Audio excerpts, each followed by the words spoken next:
Hi friends, Rajshri व हायटेकच्या ब्लॉगमध्ये तुमचं स्वागत आहे। आता मी बघा किती वाजले, 12 वाजले, तर मी आता शॉपवर चालले आहे। आज माझी तब्येत बरी नव्हती, त्यामुळे सगळं स्वयंपाक माझ्या मुलीने केला आहे। काय काय केले बघू शकता तुम्ही।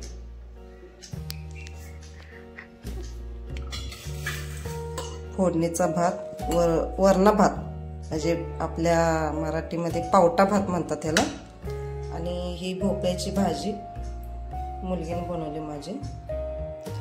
आज तब्येत ठीक नव्हती ना। हे बघा, या हाताला काय झालंय तुम्ही कमेंट मध्ये सांगू शकता नेमकं काय झालंय माझ्या हाताला। हे सगळं असं निघायला लागले।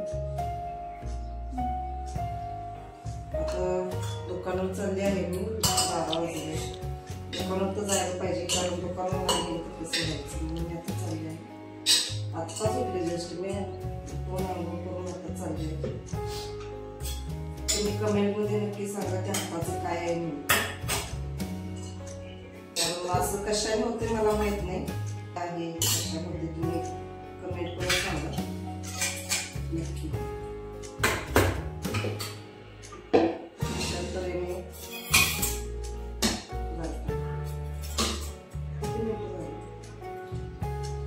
अशा तऱ्हेने माझा ब्लॉग इथे संपते।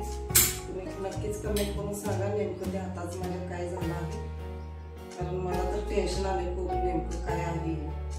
चला बाय।